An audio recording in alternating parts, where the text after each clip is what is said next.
Hello दोस्तों, हाजिर हूँ मैं एक बार फिर से आपके सामने एक ऐसी घटना लेकर जो अजीब तो है ही, साथ ही चौंकाने वाली भी है और जिसे सुनकर आप हैरान भी हो जाएंगे।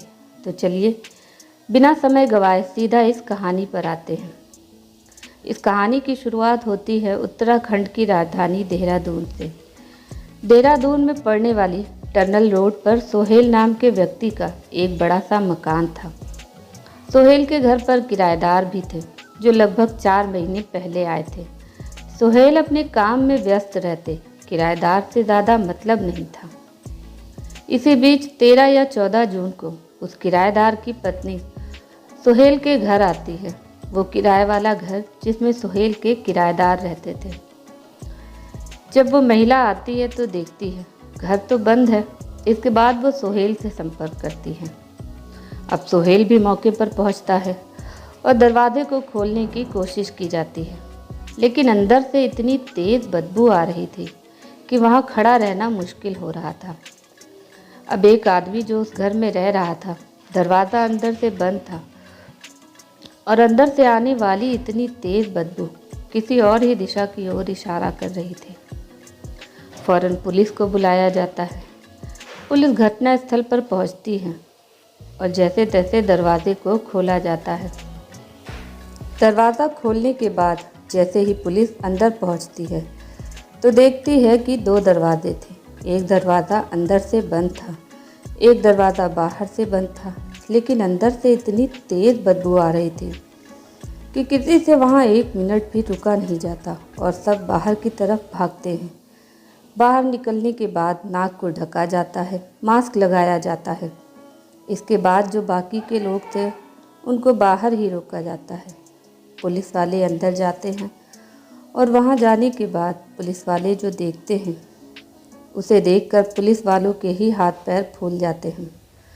दरअसल पुलिस वाले जब बेडरूम में जाते हैं तो देखते हैं कि बेड पर 2 लाशें पड़ी हुई हैं जो इस कदर सड़ चुकी थी कि उसमें कीड़े पड़ चुके थे और बदबू तो इतनी थी कि कुछ कहना ही मुश्किल था। उन लाशों को देखने के बाद पुलिस वालों के दिमाग में बहुत से सवाल उठ रहे थे कि ये कौन लोग हैं, कब से यहाँ ये लाशें पड़ी हुई हैं। इन्हीं का जवाब खोजने के लिए पुलिस वाले कमरे में इधर उधर तलाशी ले रहे थे। तभी उनके कानों में किसी के रोने की आवाज़ पड़ी, जिसे सुनकर पुलिस वालों के कान खड़े हो जाते हैं और आवाज़ की दिशा में बढ़ते हैं तो पता चलता है कि आवाज़ लाशों के बीच से आ रही थी। अब लाशों को किसी तरह से खिसकाया जाता है क्योंकि लाशें इतनी पुरानी हो गई थी कि बेड से चिपक गई थी। लाशों को खींचकर किनारे किया जाता है तो पता चलता है कि एक बच्चा जो उन लाशों में दबा हुआ था, बच्चा होश में था और रो रहा था। उसके शरीर पर भी कीड़े थे। अब ये सब कुछ देखने के बाद तो पुलिस वालों के पैरों तले से ज़मीन ही खिसक जाती है कि पहले तो 2 लाश मिलती है सड़ी गली, यहाँ तक कि उनमें कीड़े पड़ चुके थे। अब लाशों के बीच से ये बच्चा, वो भी स्वस्थ, कुछ समझ में नहीं आ रहा था। पुलिस वालों को मौकाए वारदात से उन लाशों को कब्जे में लिया जाता है, उनको पोस्टमार्टम किया जाता है और बच्चे को हॉस्पिटल में एडमिट कराया जाता है, जहां डॉक्टर बताते हैं बच्चा एकदम स्वस्थ है। उसके बाद पुलिस वाले इस मामले की छानबीन शुरू करते हैं और उस महिला को बुलाया जाता है। जब उससे पूछते हैं पुलिस वाले तो वो महिला बताती है कि मेरा नाम नगमा है और जिसकी ये लाश है वो मेरे पति कासिफ है। फिर पुलिस वाले पूछते हैं ये दूसरी महिला कौन है, जिस पर वो बताती है कि ये मेरे हस्बैंड की दूसरी पत्नी अनम है और जो बच्चा था वो इन दोनों का था। अब पुलिस वाले बड़े हैरान होते हैं। एक आदमी है जिसकी 2 बीवियां हैं, एक जो उसके साथ घर में मरी हुई पड़ी होती है और दूसरी जो बाहर से आती है और मरने की खबर देती है। लाशों में कीड़े पड़ चुके थे, बच्चा एकदम स्वस्थ था और हैरान करने वाली बात यह थी कि पोस्टमार्टम में भी कोई मारपीट या ज़बरदस्ती होने की पुष्टि नहीं की गई। अब पुलिस वाले नगमा को बुलाकर पूछते हैं तो वो कहती है कि हम लोग सहारनपुर के रहने वाले हैं और वहाँ से आकर मेरे पति, उसकी दूसरी बीवी यहाँ रहने लगे थे। मेरे पति कई लोग से कर्ज ले रखा था जो बहुत ज़्यादा था। हो सकता है लेनदारों से तंग आकर ये कदम उठा लिया हो। अब पुलिस वाले चेक करते हैं तो कोई ज़बरदस्ती हुई हो, ऐसा कुछ दिखा नहीं। लाशें बिस्तर पर थीं, बच्चा स्वस्थ था। तो पुलिस वालों ने सोचा हो सकता है कर्ज से परेशान होकर पहले काशिफ ने अपनी पत्नी अनम की जान ली हो और उसके बाद खुद को मार डाला हो, क्योंकि मौकाए वारदात से ऐसा कुछ मिला नहीं जिससे ये शक हो कि हत्या की गई है। पुलिस इस थ्योरी को मानकर चल रही थी। घर वालों से भी पूछताछ की गई, लेकिन किसी ने ऐसा कुछ नहीं बताया जिससे हत्या का शक हो। इसी तरह कई दिन बीत गए और पुलिस ने भी इस मामले को बंद करने के बारे में सोच रही थी। तभी काशिफ के पिताजी कहते हैं, मेरे बेटे की हत्या की गई है। इसलिए पुलिस वाले एक बार फिर से इस मामले की जांच शुरू करते हैं, मगर कोई सिरा हाथ नहीं लग रहा था। आसपास के लोगों से पूछताछ की जाती है, परिवार वालों के बयान लिए जाते हैं। हर किसी का एक ही जवाब होता है, हमें तो कुछ पता नहीं, हमने तो कुछ देखा है नहीं। पुलिस वाले हर संभव प्रयास कर रहे थे, लेकिन सफलता नहीं मिल रही थी।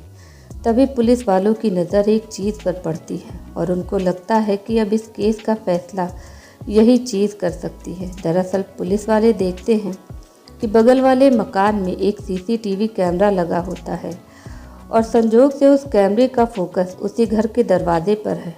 तो अगर हत्या हुई होगी तो कोई आया होगा, और अगर आया होगा तो कैमरे में दिखा होगा। अगर दिखा होगा तो पूरा मामला जो है वो हल हो जाएगा। और पुलिस वाले इस कैमरे के फुटेज चेक करते हैं। 1 दिन की करते हैं, 2 दिन की करते हैं, 3 दिन की करते हैं। मानकर चलें 13 तारीख को ये लाशें मिली, तो 9 तारीख से 13 तारीख तक की फुटेज को बारीकी से खंगाला जाता है। लगातार 72 घंटे की फुटेज को तलाशा जाता है, जिसमें कोई आया हुआ तो नहीं दिखा। लेकिन 10 तारीख की रात को एक कार आकर रुकी थी। फिर चेक किया जाता है तो 11 तारीख को भी आकर रुकी थी। एक लड़का उसमें से निकलता हुआ दिखाई तो देता है, लेकिन वो कौन था कैमरा उसे बारीकी से कैद नहीं कर पाता। यानी कि जो पुलिस थी उसे जांच इसी गाड़ी के आधार पर करनी थी। अब पुलिस वाले उस कार के सहारे उस कार के मालिक को ढूंढते हैं, जिसका नाम था अफसद, जो सहारनपुर के चहलोली का रहने वाला था। अब पुलिस वाले अफसद को उठाते हैं, क्योंकि पुलिस को यकीन था कि अगर गाड़ी उसकी है तो कत्ल भी उसी ने किया होगा। पुलिस वाले उससे पूछते हैं, तुम 10 तारीख को यहाँ क्यों आए थे, क्या काम था?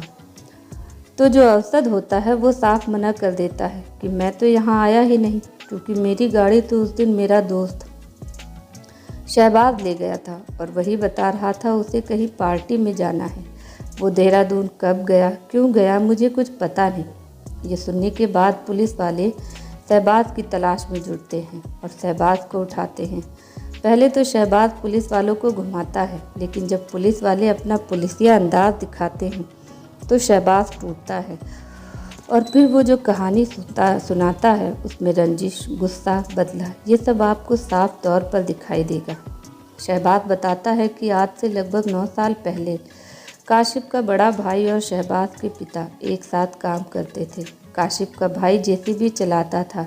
एक दिन जब काशिफ का भाई जेसीबी चला रहा था और शहबाज के पिता पास में ही खड़े होते हैं, तभी पता नहीं जानकर या अचानक उस जेसीबी की चपेट में शहबाज के पिता आ जाते हैं और गंभीर रूप से घायल हो जाते हैं और इसी कारण से उनकी मौत हो जाती है। सभी का कहना था कि ये एक हादसा है, लेकिन शहबाज के दिमाग में ये बैठ जाता है कि ये एक हत्या है और मुझे इसका बदला लेना है। लेकिन बदला कैसे ले, वो तो अभी छोटा है। और इस तरह 7 साल तक शहबाज बदले की आग में जलता रहता है।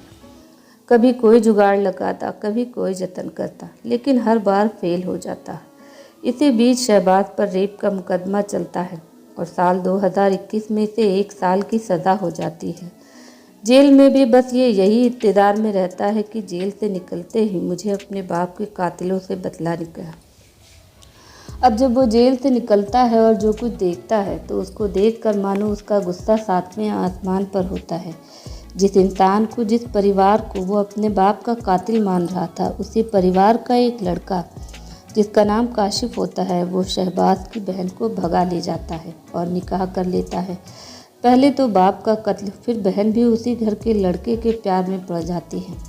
तो आसपास और शहबाज के जो दोस्त यार थे उसका मजाक उड़ाने लगते हैं कि देखो तुम्हारी बहन तुम्हारे बाप के कातिल के साथ प्यार में पड़ गई है, और जली कटी सुनाते हैं। शहबाज के सिर पर पहले से ही खून सवार था, ऊपर से ये सब आग में घी का काम करते हैं। अब शहबाज जल्दी से जल्दी बदला लेने की सोचता है और कहता है कि अब बदला काशिफ के भाई से नहीं बल्कि काशिफ से ही लेना है, और वो प्लान बनाने लगता है। इसके साथ ही अपनी बहन और उसके पति के साथ नज़दीकियाँ बढ़ाने लगता है। अपनी बहन से बात करता है और कहता है वापस आ जाओ, जिस पर बहन कहती है अभी मैं गर्भवती हूँ, एक बार बच्चा इस दुनिया में आ जाए तो उसे साथ लेकर आऊँगा। अब जैसे ही शहबाज ये बात सुनता है तो सोचता है एक तो बाप का कातिल, ऊपर से बहन के बच्चे का बाप, अगर ये लोग गांव में आ गए तो बड़ी बदनामी होगी। वो लगातार अपने प्लान के मुताबिक अपने जीजा से नज़दीकियाँ बढ़ाता रहता है, हर संभव मदद करता है, उसे अपने विश्वास में लेता है। इसी बीच 9 तारीख को अनम एक बेटे को जन्म देती है। जब इसका पता शहबाज को लगता है तो वो सोचता है कि अब तो ये लोग आ जाएंगे, बड़ी बदनामी होगी, इसलिए इन लोगों को गांव आने से पहले ही ख़त्म करना होगा। वो अपने दोस्त के पास जाता है, उससे गाड़ी मांगता है, गाड़ी से देहरादून पहुंचता है, खाना पीना खाता है साथ में, खा पी कर सब सो जाते हैं। बीच रात को शहबाज उठता है और अपने जीजा की गर्दन पर चाकू चला देता है। कुछ आहट सुनकर अनम की आँख खुल जाती है। वो देखती है सामने काशिफ की हत्या उसका सगा भाई कर रहा होता है। अनम चीखने लगती है और शहबाज बिना एक पल गवाए अनम के गले पर भी चाकू फिरा देता है और अनम भी कटकर मर जाती है। तभी ये जो 5 दिन का बच्चा था वो रोने लगता है। शहबाज दोनों लाशों को बिस्तर पर लिटा देता है और सिर्फ 5 दिन का बच्चा उसे ये जानकर छोड़ देता है कि 2-4 घंटे दूध नहीं मिलेगा तो भूख से मर जाएगा। ये सोचकर शहबाज वहाँ से चला जाता है और 11 तारीख तक का इंतज़ार करता है। फिर सोचता है कि अगर बच्चा नहीं मरा होगा तो उसकी आवाज़ सुनकर वहाँ कोई आ गया तो मैं फंस जाऊँगा। इसलिए 11 तारीख को रात में ये फिर से वापस आया और घर में जाता है, लेकिन गर्मी की वजह से 24 घंटे में ही लाशें इतना सड़ चुकी थी और उनसे इतनी बदबू आ रही थी कि उसकी हिम्मत ही नहीं हुई कि उन लाशों को छू ले। फिर वो यहाँ से भाग जाता है और ऐसा दिखाता है जैसे कुछ हुआ ही नहीं, लेकिन काशिफ के पिता के शक पर सीसीटीवी कैमरा ने इसकी सारी मेहनत पर पानी फेर दिया। ये घटना आपको सुनाने और बताने का एकमात्र उद्देश्य आपको सतर्क करना, जागरूक करना है। अगर आप पहली बार इस चैनल पर आए हैं तो प्लीज़ चैनल को सब्सक्राइब ज़रूर कर लें ताकि इस चैनल पर आने वाली इसी तरह की बहुत सी घटनाओं के नोटिफिकेशन आपको मिल सके, जिनसे आपको सतर्क और सावधान रहने की ज़रूरत है। Thanks for watching.